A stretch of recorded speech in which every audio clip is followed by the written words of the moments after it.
Concern लोग हैं, उन्होंने एक प्रेस रिलीज किया, अब कॉमेडी इंटरव्यू, बड़े बड़े कॉन्सेप्ट को जो है ना हिला के रख दिया, हमने उसकी मेथोडोलॉजी चेंज करके रख दी है। मतलब this is something very amazing. I wish we have that command कि हम ये सब कर सकते होते हैं। और मैन मेड इंक्रिप्शन है तो obviously to some extent that encryption can be decrypted as well. CDN is actually a content delivery network. Content delivery network का core purpose कैशे मॉनिटरिंग नहीं है अनफॉर्चुनेटली।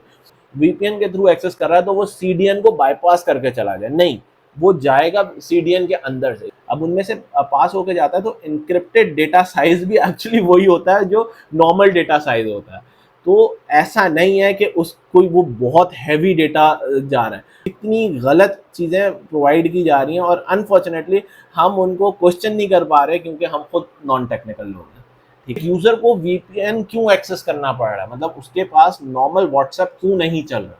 हम लोग जो है ना बहुत जल्दी मीम और ट्रोलिंग कंटेंट की तरफ चले जाते हैं रादर के हम उसमें से टेक्निकल एस्पेक्ट देख के उनसे हमें कुछ चीज़ें समझने की ज़रूरत है और सही जगह सही सवाल करने की ज़रूरत है।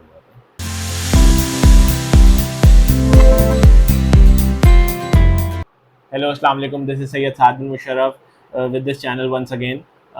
So as you all know कि हम टेक न्यूज़ और टेक इनसाइट पे बात करते हैं इस चैनल के ऊपर, तो सेम इसी तरह एक हमारी टेक इंडस्ट्री के कुछ कंसर्न लोग हैं, उन्होंने एक प्रेस रिलीज़ किया, अब कॉमेडी इंटरव्यू, जिसमें उन्होंने टेक की कुछ बड़े बड़े कॉन्सेप्ट को जो है ना हिला के रख दिया, इन अ सेंस के हम जो है ना इंटरेस्टिंगली हम बहुत आगे चले गए, हम बहुत तरक्की याफ्ता मुल्कों में आ गए कि हम लोगों ने इनफैक्ट कुछ चीज़ों के कोर पर्पसेस को ही जो है ना चेंज कर दिया। मतलब इतने रिफॉर्म्स ले आए हैं हम कि अब CDN का जो कोर पर्पस है वो कोर पर्पस हमने चेंज करके कुछ और कर दिया है। VPN जिस तरह टास्क परफॉर्म करता है, हमने उसकी मेथोडोलॉजी चेंज करके रख दी है।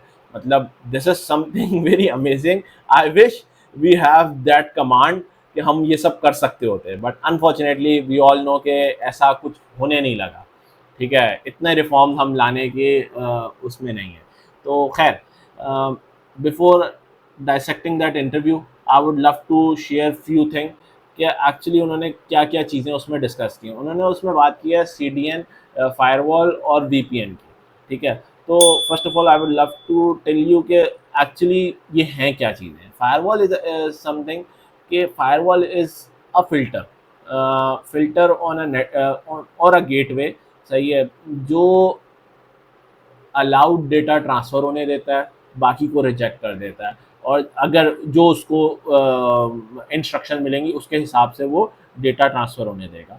फर्दर जो डेटा उसमें से ट्रांसफ़र हो रहा है उस डेटा को वो मॉनिटर कर सकता है। इज़ लाइक कि एक इंटरनेट सर्वर है और नीचे यूज़र्स हैं, वी ऑल पाकिस्तानी, हम एक यूज़र हैं, एक इंटरनेट की लाइन आ रही है, उस इंटरनेट लाइंस के थ्रू जो डेटा इनकमिंग और आउटगोइंग डेटा पैकेट्स होंगे वो डेटा पैकेट्स मॉनिटर हो सकते हैं। ऑल्दो वो डेटा हर कंपनी ने, अब जैसे फेसबुक का डेटा उसकी कुछ और इंक्रिप्शन होगी, व्हाट्सएप का डेटा उसकी कुछ और इंक्रिप्शन होगी, बट बाय द एंड वो सारी इंक्रिप्शन किसी मतलब ह्यूमन और मैन मेड इंक्रिप्शन है तो obviously to some extent that encryption can be decrypted as well. तो वो डेटा डिक्रिप्ट हो सकता है, बट स्टिल आई बिलीव कि firewall still is something very good. तो सही हर स्टेट में होती है, पूरी दुनिया में हर जगह हर मुल्क ने सेटअप की हुई है, तो अगर हमारा मुल्क भी कर रहा है तो दिस इज़ गुड, बेहतरीन, करें आप।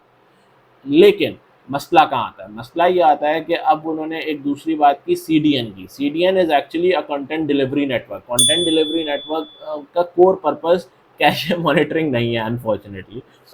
CDN एक्चुअली एक डिसेंट्रलाइज सिस्टम प्रोवाइड करता है वेबसाइट्स को, जिसकी वजह से वेबसाइट तेज़ लोड होती हैं। अब वो मैकेनिज्म किस तरह का है, थोड़ा सा मैकेनिज्म समझते हैं। मैकेनिज्म इस तरह है कि just in case let's say एक एग्जांपल लेते हैं मॉकअप मीडिया की साइट की, मेरी वेबसाइट मॉकअप मीडिया की website is hosted in US। ठीक है, मैं साथ इस वक्त रहते हैं, क्या नाम है, कराची में। ठीक है, और एक और इंडिविजुअल है जॉन जो US में रहता है। अब यूएस में जॉन जो है उसको वो मॉकअप मीडिया की साइट एक्सेस करने में कम लेटेंसी फील होगी, क्योंकि राउट उसका छोटा है। वही साद का जो राउट है वो काफ़ी लंबा राउट है, तो लेटेंसी उसको लेट्स से 140 की एमएस फील हो रही है, और उधर उसको शायद सिर्फ 40 फील होगी, बल्कि उससे भी कम होगी। ठीक है, तो जस्ट इन केस अगर हम मॉकअप मीडिया की साइट पे सीडीएन सेटअप कर देते हैं, तो उसकी वजह से होगा ये कि साद को यूएस सर्वर से साइट एक्सेस नहीं करनी पड़ेगी, एक लोकली होस्टेड सर्वर मिल जाएगा उसको पाकिस्तान में, जो मॉकअप मीडिया ने डेलीगेट कर देंगे, अपने सिस्टम को डिसेंट्रलाइज कर देंगे कि वो उसके करीबी सर्वर से साइट एक्सेस होगी।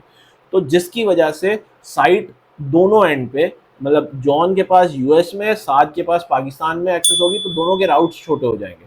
ऑल दो सेंट्रलाइज सिस्टम यूएस में ही पड़ा हुआ है, लेकिन दोनों की लोडिंग टाइम जो है ना वो मिनिमल होंगे, तो सीडीएन की वजह से। दूसरे एंड से इसमें बात ये आ जाती है कि CDN is also layer of filter, या इस तरह फिल्टर ही है। तो ऐसा नहीं हो सकता कि अगर कोई वीपीएन के थ्रू एक्सेस कर रहा है, वीपीएन क्या होता है मैं भी बताता हूँ, वीपीएन के थ्रू एक्सेस कर रहा है तो वो सीडीएन को बाईपास करके चला जाए, नहीं, वो जाएगा सीडीएन के अंदर से, सीडीएन को पास करके ही जाएगा, हर कोई बाईपास नहीं कर सकता। ना फायरवॉल को वीपीएन बाईपास कर सकता है, ना सीडीएन को वीपीएन बाईपास कर सकता है। अब वीपीएन का कोर पर्पस क्या है वो समझ लेते हैं। VPN is actually a virtual private network. इसकी वजह से होता ये है कि साथ अगर यहाँ से बैठ के कोई एक website, let's say YouTube ban थी पाकिस्तान में 2016 से पहले तक, तो वो यूट्यूब जो है उसका बैन जब तक था उस टाइम पे हम वीपीएन के थ्रू यूट्यूब एक्सेस कर लेते थे। किस तरह कर लेते थे, क्योंकि जब साथ इंटरनेट एक्सेस करता था तो वीपीएन के थ्रू उसकी आईपी स्विच हो जाती थी, जस्ट इन केस यूएस या यूके की हो जाती थी, जिसकी वजह से वो जो यूट्यूब है वो उस आईपी को देख के हमारे इधर इन राउट्स रिस्ट्रिक्शंस को बाईपास करता हुआ चला जाता था। एक्चुअली होता क्या था, वो जाता इन्हीं फायरवॉल्स और इन्हीं सर्वर्स के थ्रू, फायरवॉल नहीं, इन्हीं सर्वर्स के थ्रू जाता था, बट उसमें इनक्रिप्टेड फॉर्म में जाता था, वो अपनी लोकेशन हाइड करके जाता था। इस कॉन्सेप्ट को टनलिंग कहते हैं। टनलिंग जिसमें डेटा पैकेट उसी साइज के ट्रांसफर होते हैं, लेकिन वो इनक्रिप्टेड फॉर्म में, पैकेज्ड फॉर्म में ट्रांसफर होते हैं, जिसको फिल्टर को वो पास थ्रू कर जाते हैं और फिल्टर उसको मॉनिटर नहीं कर पाता। ठीक है, बट ऑब्वियसली जब तक वीपीएन डिटेक्ट नहीं होगा तब तक वो डेटा इनक्रिप्टेड ही रहेगा, बट जिस दिन वो वीपीएन का सर्वर वो आइडेंटिफाई हो जाता है तो वो फायरवॉल के थ्रू उसको भी ब्लॉक कर सकते हैं, किया जा सकता है। दिस इज समथिंग जो मैनेजेबल है। अच्छा, अब इसके बाद बात ये आती है कि उन्होंने ये बोला कि वीपीएन यूज करने की वजह से हमारे जो मेन इंटरनेट पे है उस पर प्रेशर बिल्ड हो रहा है, जिसकी वजह से वो स्लो इंटरनेट स्पीड सबने सफ़र की। अब इसको समझ लेते हैं। Let's say there are 100 user in Pakistan. अब 100 user at a time internet access करते हैं, तो वो let's say 1 packet of information every user send at a time.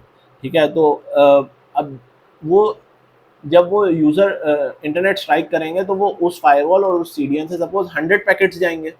ठीक है, अब लेट्स से उसमें से 2 यूज़र या उसमें से आधे यूज़र्स, आधे भी नहीं बल्कि आधे से ज़्यादा यूज़र, 70% यूज़र जो है, सही है, यानी 100 में से 70 यूज़र जब वीपीएन के थ्रू एक्सेस करते हैं, वीपीएन के थ्रू एक्सेस करेंगे तो उनकी इंफॉर्मेशन या उनका पैकेट जो है वो इंक्रिप्टेड फॉर्म में सीडीएन और इन सब से पास होके जाएगा, बाईपास होके नहीं, इनको बाईपास नहीं करेगा, इनमें से पास होके जाएगा।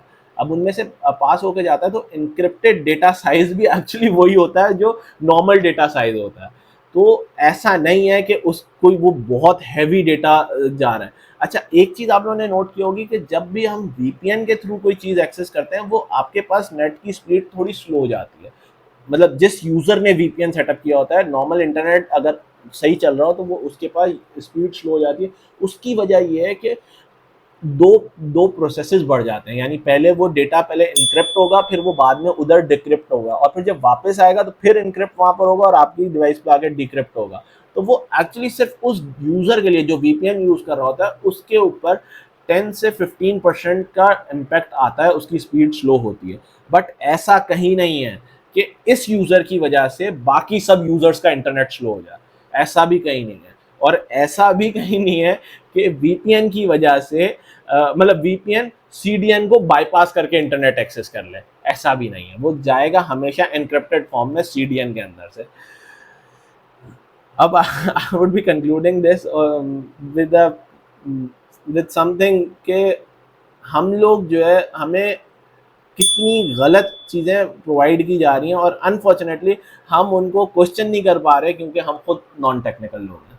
ठीक है, हमें उसमें से सिर्फ एक कॉमिक एलिमेंट वीपीएन की वजह से इंटरनेट, हमने उसको ट्रोलिंग में शुरू कर दिया। एक्चुअली उनके उस प्रेस रिलीज से और बहुत सारे क्वेश्चन थे जो नहीं पूछे गए। मैंने पूरी प्रेस रिलीज सुनी, नहीं पूछे।